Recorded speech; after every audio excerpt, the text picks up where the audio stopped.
Hola y de nuevo bienvenidos a Ginette Guitarra. En el día de hoy quiero mostrarles algo poco común, cómo un estudio clásico puede sonar diferente, eléctrico y moderno. Voy a tocar el estudio número 7 del compositor italiano Matteo Carcassi, quien escribió obras pensadas para la guitarra clásica. Pero hoy lo escucharán en guitarra eléctrica, como una propuesta que une técnica, musicalidad y un poco de exploración sonora. Así que no te pierdas nada del video y vamos allí.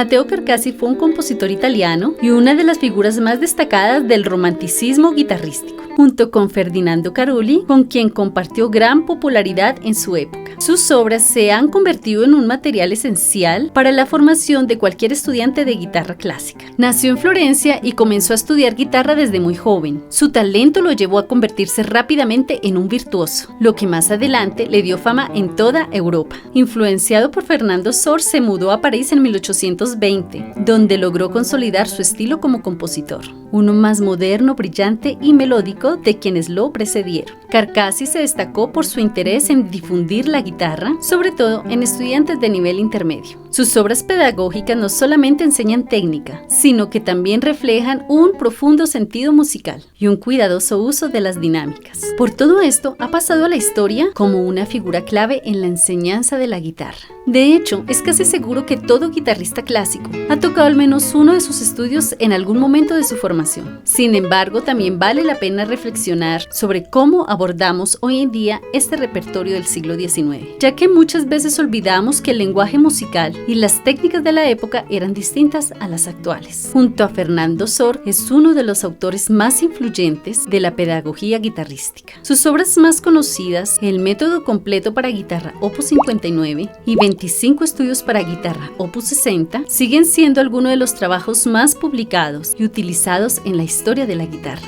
En ellos se desarrollan muchas de las técnicas fundamentales del instrumento, como arpegios, ligados, escalas, trémolos, cejillas, entre otras, todas esenciales para la formación del guitarrista. En esta oportunidad voy a interpretar para ustedes el estudio número 7 en guitarra eléctrica. ¿Y por qué no hacerlo? Si actualmente se tocan obras de Juan Sebastián Bach en guitarra de la época, escritas originalmente para laúd, ¿por qué no tocar una obra de Matteo Carcassi en guitarra eléctrica? La verdad me gustó el sonido, además de que este estudio es bastante exigente para la mano derecha y la distancia entre las cuerdas en la guitarra eléctrica es más cercana. Por lo tanto, el trémolo que se debe realizar se hace más exigente. Creo que es una buena manera de practicarlo. Muchos de ustedes me preguntaron en el video de Recuerdos de la Alhambra cómo hacer para no tocar otra nota u otra cuerda que no perteneciera al pasaje que exigía el trémolo en ese momento. Pues esta es una respuesta. Si tienes una guitarra eléctrica a la mano, un amigo, un compañero, estudia el trémolo en ella. Yo estoy aprovechando que mi esposo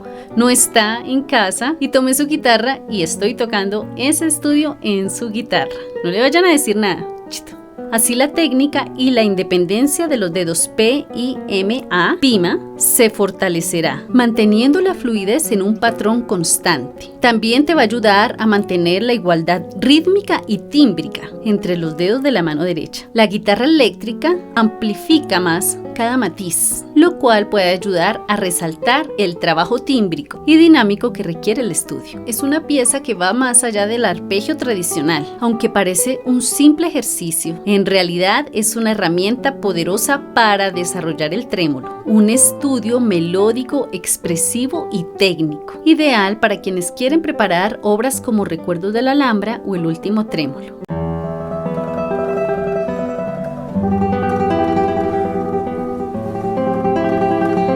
Igualmente, si eres guitarrista eléctrico, te invito para que abordes los estudios de Matteo Carcassi. Esto te ayudará muchísimo. A propósito, pronto estaré publicando mi curso Arpegios, trémolo y pulgar, el método, donde en base a esta y otras obras estaré dando ejercicios y recursos útiles para mejorar la técnica de la mano derecha. Lo clásico puede ser moderno, lo técnico puede ser bello. Lo importante es disfrutar y aprender. Espero que te guste mi interpretación de este estudio. Nos vemos en la próxima. Besos y abrazos para todos.